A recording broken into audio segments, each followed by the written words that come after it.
Okay.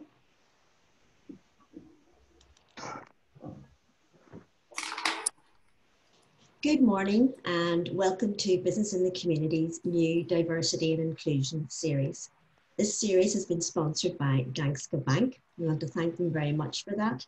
And I'm just going to take you through what we're going to happen today. So my name is Stephanie Reid. I'm the Manager of Wellbeing and Inclusion for Business in the Community. And this is going to be a conversation we're going to have today with Dermot, first of all, Dermot Devlin, and then Donna Marie Gill from the Danske Bank. If you have any questions, if you can use the chat box facility, and when we come to the end, we'll have a bit of a time to have some question and answer with the panel. And if you can just keep your microphones on mute for us during the broadcast, that would be great. So, what is diversity and inclusion? Diversity is about recognising difference, and it's a range of perspectives that are in the workforce, and it's about being representative of the workforce. Inclusion is people's differences are valued, and it enables everyone to thrive at work. And it's really about bringing your whole self to work. We encourage that with our employees, so we really should be stepping up now and doing that and saying, because our workplace should be representative of our society, and that's the way it should be. And diversity and inclusion is important. There is the legal requirement that we all have to abide by. It's enshrined there with our workers' and employees' rights and human rights and all of that. It's corporate social responsibility. It's important that you actually reflect the society that you're in. There is a financial dividend from actually, being at the forefront of diversity and making your workplace an inclusive workplace. And it's a reflection of our society. It's of all different types of people, and it should be representative of that. So first of all, I'd like to introduce you to Dermot Devlin, who's going to give us a presentation. Dermot is the founder of My Way Access. It's a disability awareness movement. In 2020, he got the Bravery Award from Amnesty International UK for his work about disability human rights. And he's a very advocate about this. And just recently, he was appointed to the Disability Strategy Co-Design Group at Stormont. So Dermot, I want to thank you so much for coming today. And we would love to have your presentation. I'll just stop sharing my screen and you can.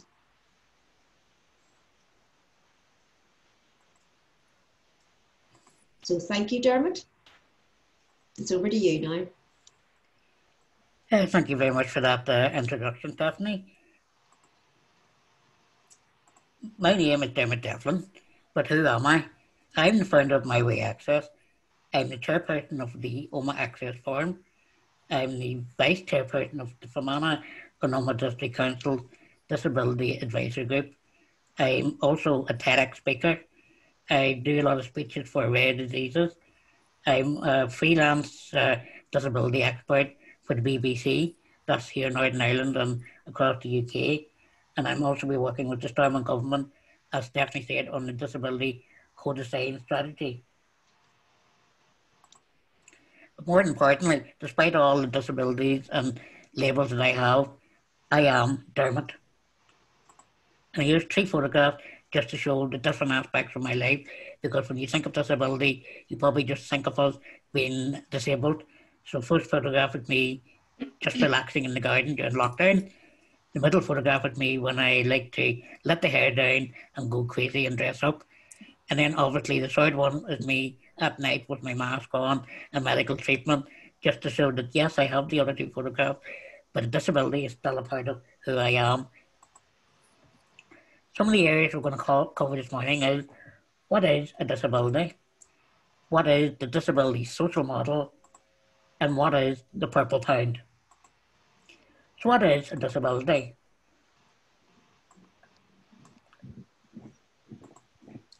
You're disabled under the Equality Act 2010 if you have a physical or mental impairment that has been substantial or long-term negative effect on your ability to do normal activities.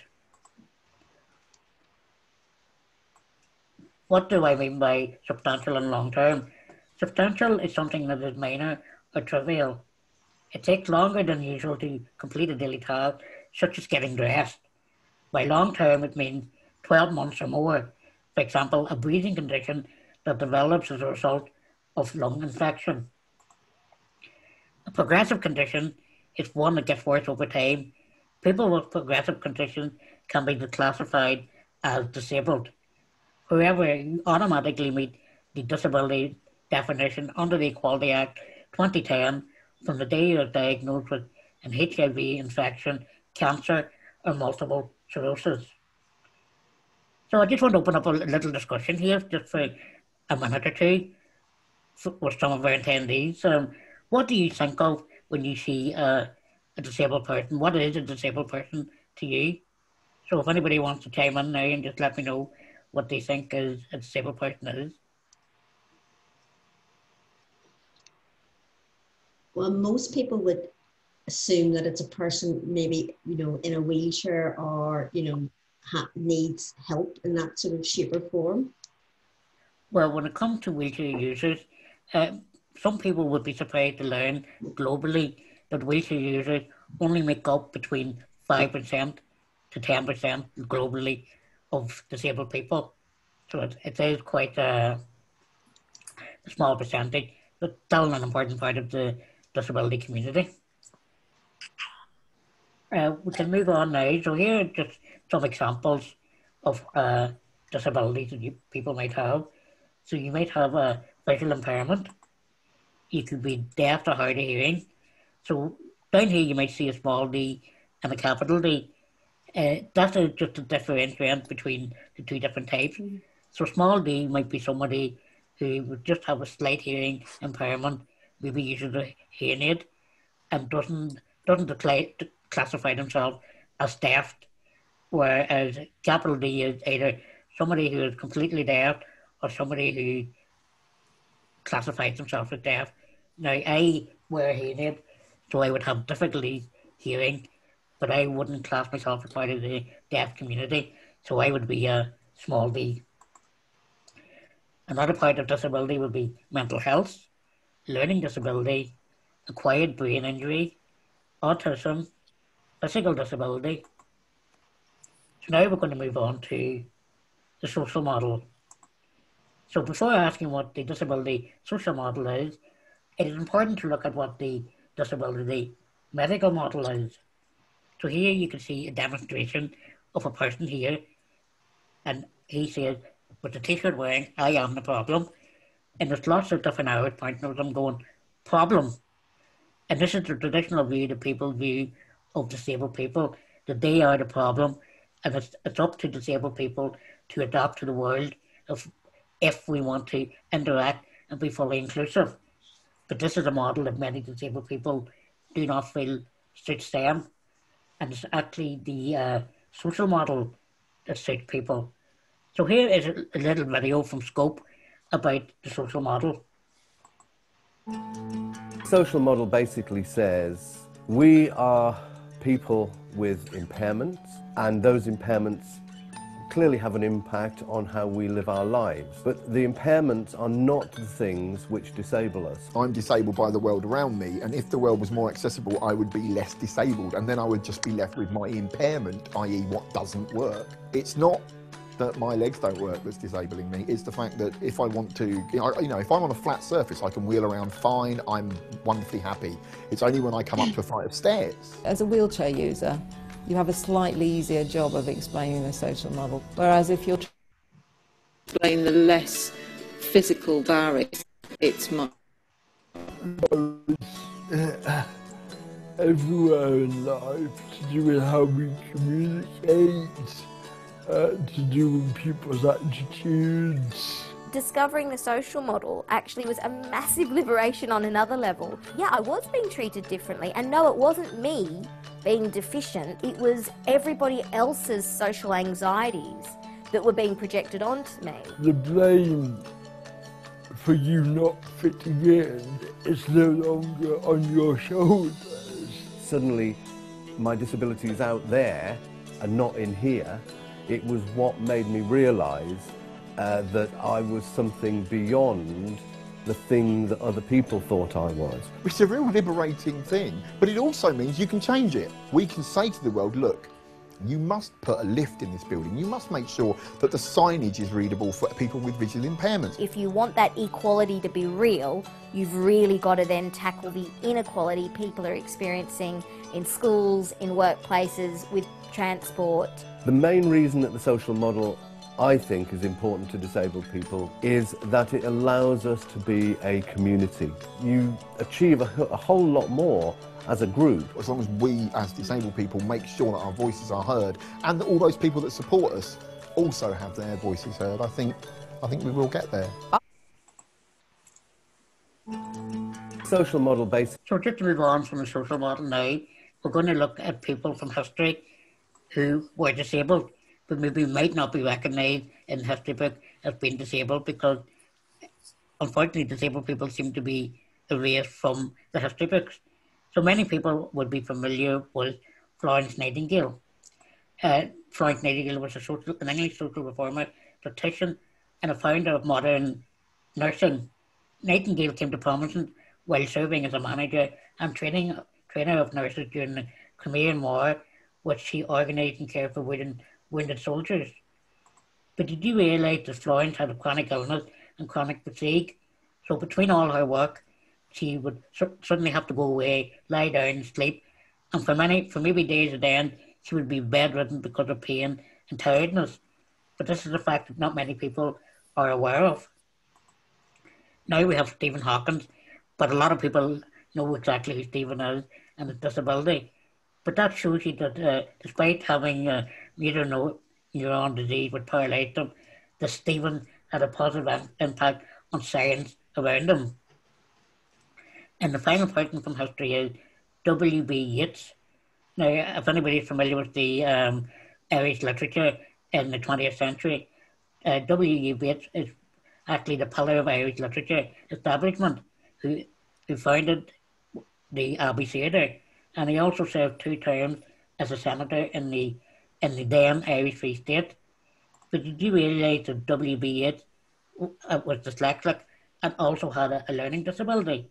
So there's, out of those 3 examples, two of them, Florence Nightingale and W.B. Yeats, I would bet you probably did not realise that they had a disability, yet they had such a profound impact on society, not just locally but globally, and possibly changed the course of history because of their work. But that has been forgotten about in the history books. I do think that this is important, that people realise just the impact on disabled people has had on society, and we're not just there as add-on members. Now we come to the main area of the talk, which is the purple pound. But before we do that, we're going to start a little quiz. So I'm just going to ask you a few questions. So if you think you know the answer, please turn your mics on and let us know. So the first question is, how many people in Northern Ireland are disabled? Does anybody know? Would it be 23.5? And the answer is 19.5%. So you're not too far off. However, 19.5% is one of the highest in the UK. But I believe people believe that is just because of the trouble and the mental health issues that's brought, which have brought our numbers up. But it's still not too far off the UK average. So the next one is, how much do you think the purple pound is worth annually to the UK economy? Is it £274 billion, £150 billion, or £250 billion annually? And by the purple pound, I mean the spending power of disabled people. Does anybody have a guess?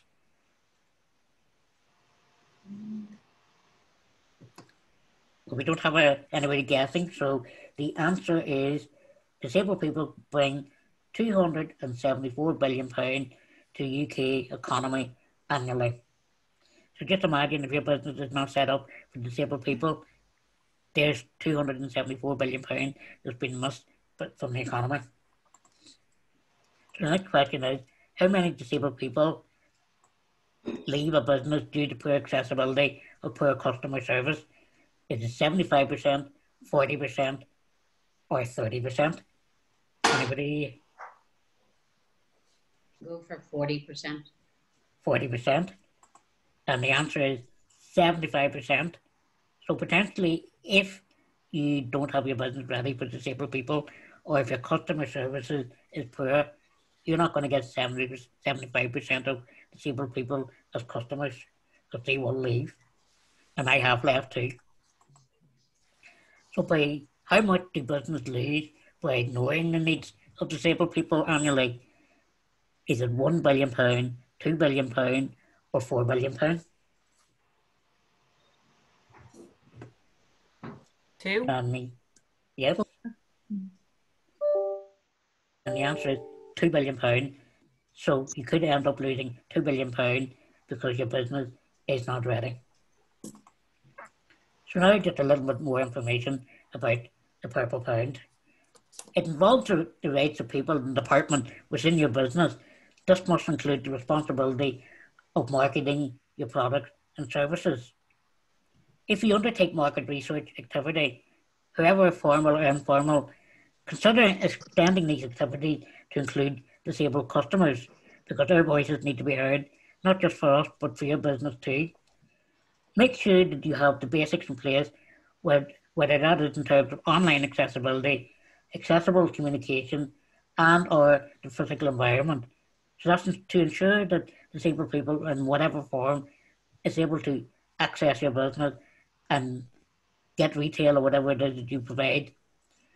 See the disabled person as first and foremost as a customer, and apply the same principles as you would to any other target group. So disabled people are people. So whenever you are planning your business and stuff like that, don't be looking at disabled people potentially as an issue, as a problem, because as we seen earlier in the quiz, we make up almost 20% of your business. So if you were advising somebody tomorrow they want to start a business, would you ask them to put a big red mark through 20% of your potential business? You wouldn't. And that is what's happening when you ignore disabled people. You're ignoring 20% of your business. Ensured disability is an integral part of customer service training for staff, whether it is the on-the-job training or more informal training and development opportunities. Remember that good service travels fast and bad service travels even faster. Disabled people and their families have a higher level of brand loyalty than your average customer. So if your business is not capable for disabled people and not inclusive, and we've been turned away, we feel that we have to turn ourselves away, that word's going to get out there and people will know that your business is bad for disabled people. And that will have a knock-on effect on your business. Send a signal to your board, staff and customers and supply chain by signing up for the government Disability Confident Accreditation Scheme, and make a commitment to recruitment and retention of disabled people as employees, because it's all well and good sort of including disabled people as part of survey to find out what is needed. But it's also important to have disabled people as a member of your staff, because they can also advise you on what needs to be done. And as well as that, we're very well and good and capable workers. So what have we covered now this morning? What is a disability? Disabled people do not always equal a wheelchair. There are many forms of physical and learning and invisible disabilities. What is the social model? Disabled people are disabled by the environment around us, so the onus is on society to adapt, not us. History has shown disabled people have made many huge contributions to the world. And what is the Purple Pound? Disabled people have a huge spending power within the UK and to ignore us hurts your business and hurts the UK economy. So as the old saying goes, nothing about us without us. So please talk to disabled people about what you need for your business and what we need for your business. So if you ever want to contact me about through my way access to find out more information, here is some of the contact details that you can find me on. But Stephanie can also send it out to you. And just to end, a little quote that I would often say to people is, the only person that is holding you back is you. If you want something, visualize it and go for it. Thank you very much. Thank you, Dermot. That was very, very good. And it's so interesting about the social model versus the medical model. I mean, that really makes an awful lot of sense when it's explained like that. And it's, you know, it's a good way of actually to get your head around that and to think like that as a business and as people. And I also like that bit about, you know, disabled people are people. And the fact, you know, 19.5% is what is the, you know, classified as disabled within Northern Ireland. That's a very high percentage. And the fact that the Purple Pound, you know, you are a very strong consumer group and you need to have your needs addressed in that way. So thank you very much. Now we're going to go over to Donna Marie from Danske Bank. And Donna Marie is going to talk to us about how Danske Bank have, you know, embraced inclusion, diversity, and what they have done within the bank. So over to you, Donna Marie. Thank you, Stephanie. Thanks very much for organising this, and to Dermot. That was really informative. And there are certainly things I didn't realise there in terms of, you know, Florence Nightingale with a disability and youths as well. So that was really interesting. Thank you very much. And thanks to everyone for joining us today. And today's a special day. It's the UN International Day of Persons with Disabilities. And this year's theme is Building Back Better. So towards a disability inclusive, accessible and post-COVID-19 world. And to be honest, you know, it's great to be speaking with you about disability inclusion. It's a topic that's really close to my heart. And I know many of you on the webinar will have a disability or a loved one with a disability. But I wanted to share a little bit about us. Danske Bank is one of the largest banks in Northern Ireland, and we have been helping customers and businesses for the past 200 years. We have 1,400 colleagues, and as a responsible business, we want to ensure that we are contributing to society. So how we do things is just as important as what we do. Some of the things that we already do for our customers are, we're a jam card friendly bank, and the purpose of that is to help people with those communication barriers. We have over 200 dementia friends trained throughout our bank. Our customer information is available in alternative formats. Our ATMs have been adapted for visually impaired customers.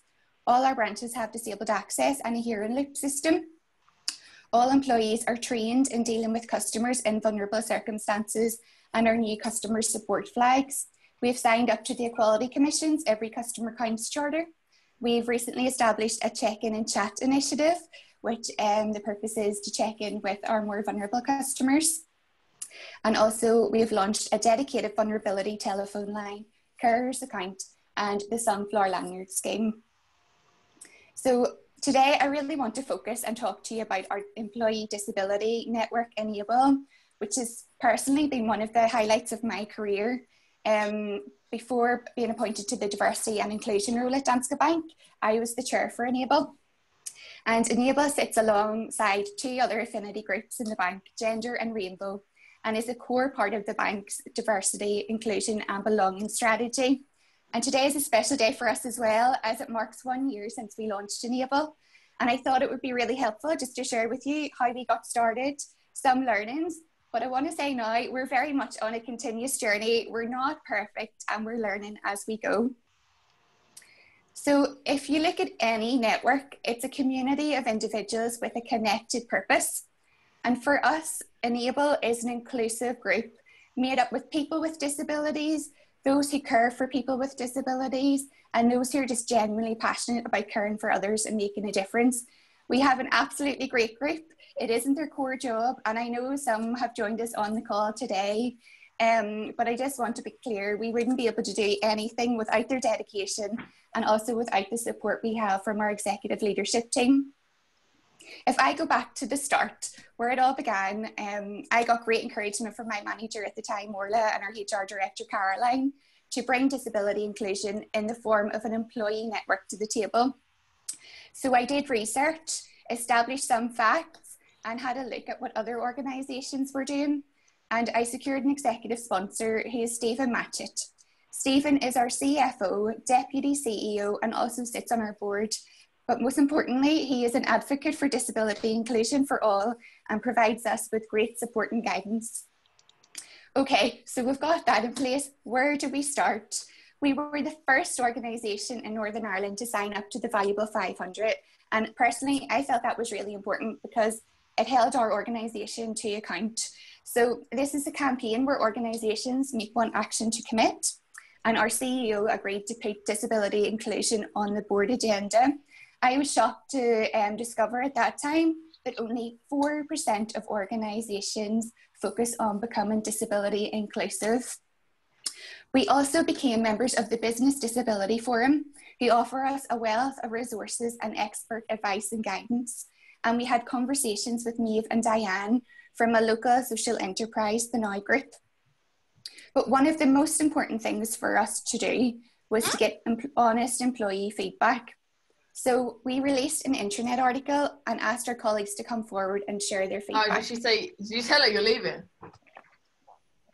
We made the commitment to meet with anyone who wanted to share their experience.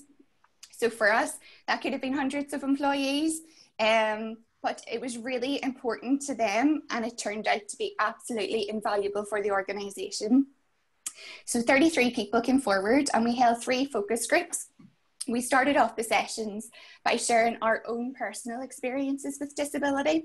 And for the first time, I revealed to some of my colleagues my experience with disability, which I have to admit was really scary. But I was relieved when others started to follow with their own stories. So I have to say, those conversations, those focus groups, they were some of the best conversations I've ever had during my career in the bank. And during that time, we looked at what the bank do well and how we could be better. We had so many ideas. I think there were about 56 generated at the time. We had to prioritise. So those at the feedback sessions voted on our top priorities, and this formed our charter. We formed our steering group. They designed our name and logo with emphasis very much on ability. Steer and met every month. They have and manage their own work streams and report back on progress and goals monthly. We also have a wider disability network of around 220 colleagues, and that's a really important group. We often go out to get feedback from that group and inform them of things that are happening across the organisation. I would love to be able to tell you and give you a figure of how many people in our workforce have a disability, but the reality is we don't know, as we don't yet collect that data. It is something that's in the pipeline, so I'm very much looking forward to that. So in terms of Enable, we launched this time last year, and I have to say that launch was a truly emotional and worthy day. We created our Enable Hub, which showed the bank commitment, support for people leaders, how we help our customers and the partners that we have. 6 brave colleagues were videoed or had written blogs about their personal experience with disability, how the bank had helped them, and most importantly, the support we have available for others who may be in a similar situation. We want to show that you can have a career in the bank with a disability, or if you care for someone with a disability. Every business unit and branch across Northern Ireland celebrated that day to explore our hub and discuss disability inclusion, and most importantly, how they could help others. It was a great day to raise awareness, and some brilliant organisations joined us. So for example, we had the Now Group and their Christmas choir in our flagship branch, spreading some festive cheer, which we will miss this year. We had Incredible and Guide Dogs for the Blind, just to name a few. So 1 year on, and we had big plans for 2020. We reviewed those at the start of the year just to make sure they were relevant. But this year hasn't went as anyone expected.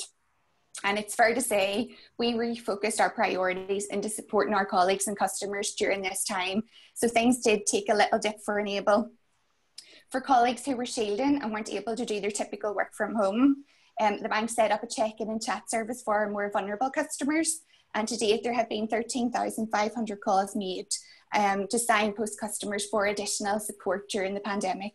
And that really gave people who were involved a feeling of purpose. We have been able to shape the return to the office process for those with disabilities and for all colleagues, in fact. And today, internally, one of our colleagues has shared their experience on our intranet about living with a disability. And this is already having an impact in generating positive comments from across the organisation. We have recently been recognised with the Silver Diversity Charter Mark. We are very proud of this because, along with other areas of diversity, it recognises our commitment to disability inclusion. We have a board level target that we're working towards, and that goes back to Dermot's advice about the Disability Confidence Scheme, and a clear, smart action plan which will keep us on track. Speaking on behalf of Enable, it is very, very simple for us. We want to help each other and others around us authentically embed disability inclusion across the organisation. And that's why a lot of our activity to date has been around awareness and education. Our CEO, Kevin Kingston, often talks about how each and every one of us can be a force for good within our local society. And I truly believe we can do this using our platform in Northern Ireland. A recent example of how Enable were able to influence some change was to introduce the Sunflower Lanyard scheme. So I actually have a lanyard here to show you if anyone's not familiar with that. This was introduced to your customers. It is for those with hidden disabilities to wear to signal they need some additional support. We rolled this out with our frontline employees before our official launch on Purple Tuesday. And it was a very impactful way to do it, as we use this as a skill session to remind everyone how we can support customers and colleagues with disabilities, and the support services that are available to our colleagues as well. One of our colleagues, Kathleen, shared a very personal story about the lanyard has helped her and her son Finton, who has autism in the past. And I can't underestimate the power of a personal story, because I'm telling you, that really resonated with our people. It was very emotive. We got a lot of feedback after from people who were just personally touched and discussing within their teams what they could do to further help drive inclusion. Colleagues were also coming forward after this, just as, you know, they felt comfortable to share that they were going to be using the lanyards themselves. So this was a really good sign for us. And at the start of our journey, we realized that 80% of disabilities are hidden. So this has been welcomed by our customers as well. And we can already see the impact this has had as we have taken it a step further. So when you tell us that you need a lanyard, we will ask you how we can support you. And then this is recorded against the customer, so they will continue to get the supportive service they need throughout their banking journey. As a result of this initiative, Kathleen and Finton have now been asked to appear in a video by Hidden Disabilities, just to raise some awareness across the UK. But I'm going to leave you with a comment, because I will never ever forget this. It was a comment a colleague had made at the end of the Sunflower Lanyard training. And it's, some of these beautiful, beautiful children just don't have voices. We need to make sure that we are their voice. Thank you, everyone. Oh, that was lovely. Thank you very much. And it is so important. And the hidden disabilities are possibly something that we don't tend to address very well as businesses and as just generally as a society. So now, do we have any questions from anybody in the audience? You can switch off your mics if you want to ask any questions. Well, I've got one for you, Donna Marie. Mm-hmm. As Dermot had said, it's very, very important that you get senior management and our CEO buy-in. How difficult was that, or was that a relatively easy thing for you to do? for us in our organisation, I have to say that wasn't difficult at all. Our entire leadership team have been very, very supportive, and that is from the very top right down. You know, there is a real appetite from our colleagues to support inclusion, especially helping those people with disabilities. Yeah. And the other thing that you mentioned there was, you know, the importance of working with or having partnerships with organisations such as the Now Group, such as Incredible. And why is that important? Okay, Stephanie, that's so important. And I have to say that was one of my first insights, because we are not experts whatsoever. You really need to rely on the disability experts in that field, and to learn from those people and learn from your own people who have that lived experience as well. Yeah. And Dermot, now, when I first put this together, and Dermot has his My Way access, and I thought, oh, I better check to see what his score is for Danske Bank. Well, thank goodness you got 5 out of 5. That's great, Stephanie. I've seen that on the website actually, and that's down to our colleagues in branch banking as well, you know. And Dermot, you know, how important is it for you, you know, going out there and being an advocate, but also just being a disabled person yourself? How important is, you know, I suppose the customer service that you get in places? Well, I think it's very important, because a lot of cases when the service isn't provided, or with sort of classes and afterthought, it makes disabled people like myself, and I'm sure many other people as well, feel that we're not equal members of society. We're also possibly second-rate citizens. So the fact that Danske Bank have set up the Enabled last year and different projects like that there, and accurately talking to the disabled customers, it just shows that, like, it's a good example for other businesses and organisations to go for, because they're treating us as an equal member of society. And it's important, as I mentioned in my slide at the very end, nothing about it without us. Yeah. So the fact that Donna and Marie is actually talking to disabled people and building it around our conversation, building it around our needs, because in the past what happened was organisations would get together and they would build something for disabled people without ever consulting any of us. And I can just say, I wouldn't even say 90%, I would say 100% of the time it's always wrong. And then when you go and you say, sorry, this isn't working for us, then they say, well, it's too late now, we've come to the end of the road, it's going to be financially impossible to go back from the start. So from the very beginning, from the very first conversation you're having, it's important to get disabled people in that and listen to our stories, because that way that you can build it around. Not only will it help us feel included in society, but it will help your business as well, you know, because you will get more disabled customers. So it's not a one-way street, it's a two-way street. Very good, absolutely. It is indeed. And it's not even so much that, you know, it's about the money returns or revenue and stuff like that. It's actually about, you know, addressing a societal need and, you know, incorporating 19.5% of the population.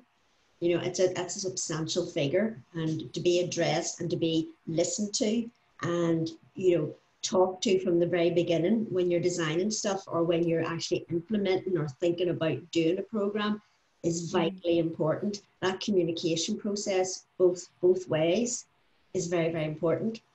And just studying another wee thing there about the, you know, the working with partnerships and stuff like that there, and bringing them in to deliver training and to explain things. You know, how does that work on a practical basis? Is that sort of, you know, do you do that in stages? How do you go about doing that, Donna Marie?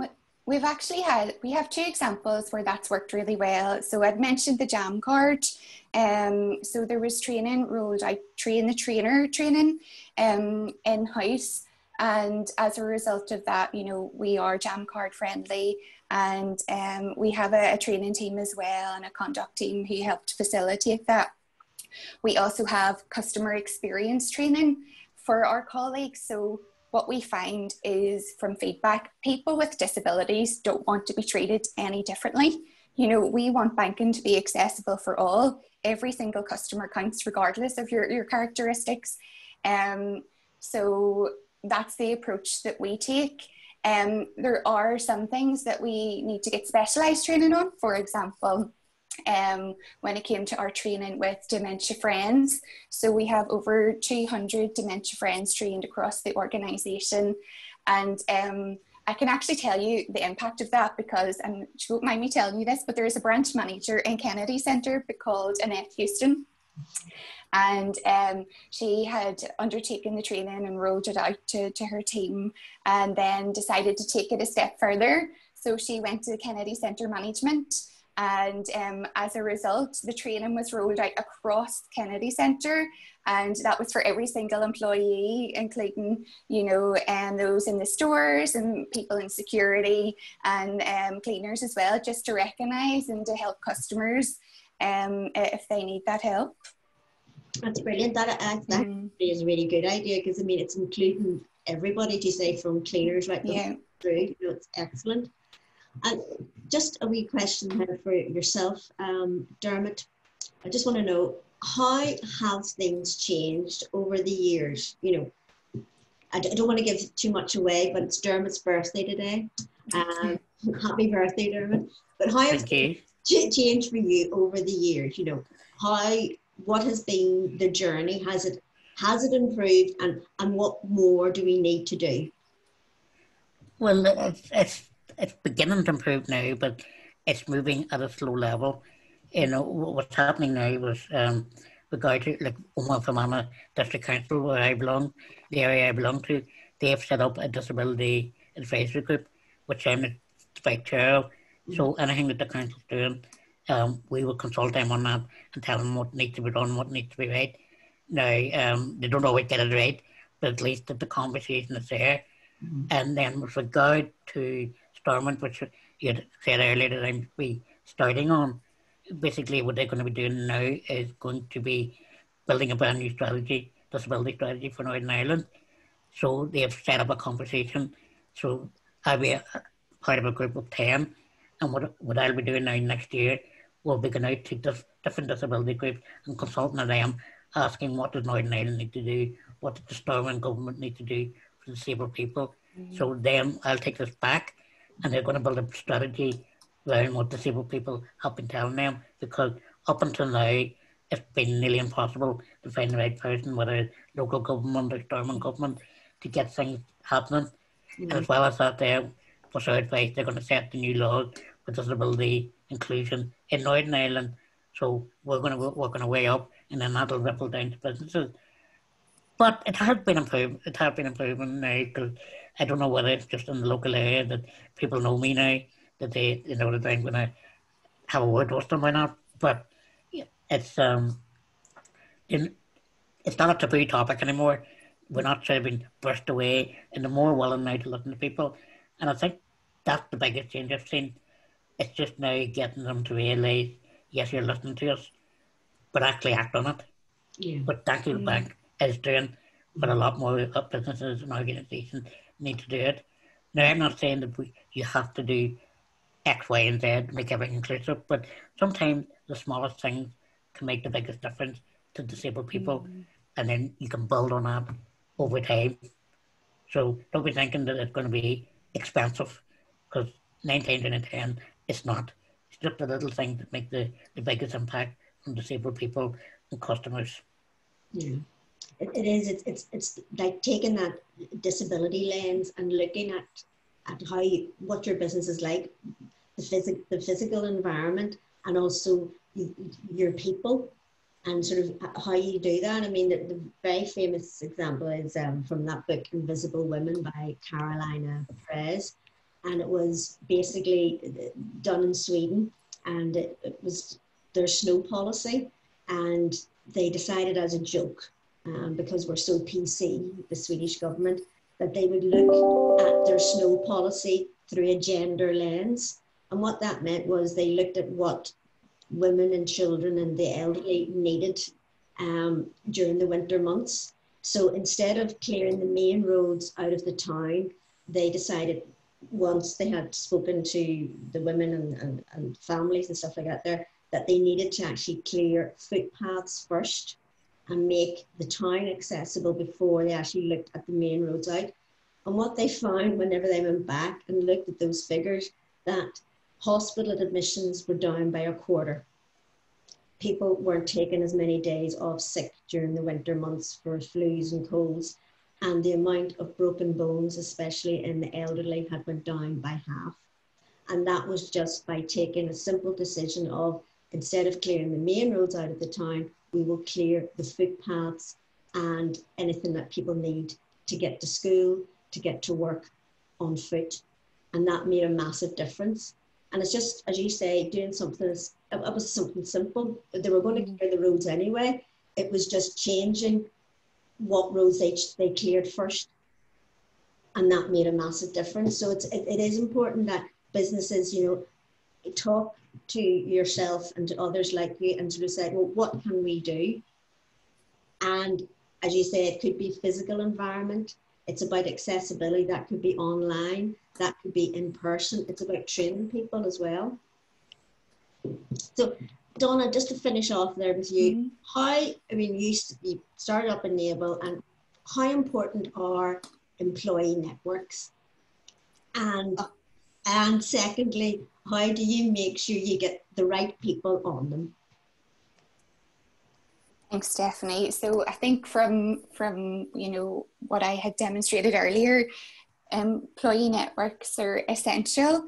It's essential that employee networks collaborate with each other as well. So if you have more than one employee network in your organisation, and for us we have a few, and we have found real power in collaboration, because what you'll find is, I am not defined by my disability. I have a lot of other unique characteristics that make me who I am. So just to look at me with a disability lens alone is not the right thing to do. And that's one of our learnings.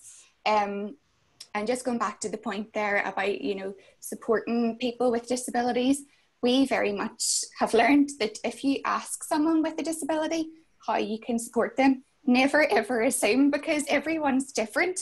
But if you ask someone, they will tell you, they will let you know.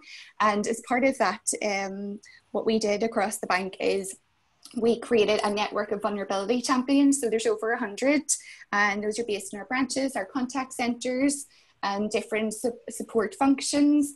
And they meet on a regular basis, and they inform our strategy. So in terms of having the right people involved, I just think you need people who have passion and skills to deliver, and will also be able to free up some of their time to work. I think it's important that the group doesn't, in our example, Enable, it's not just people with disabilities, it's people who care for those with disabilities, and it's others who just want to help people. We've got people from across the organisation, so it's very cross-functional, and there are those that are in specialist roles. So for example, communications, IT, just to name a couple. Yeah, so I guess those would be my tips, Stephanie. Okay, thank you very much.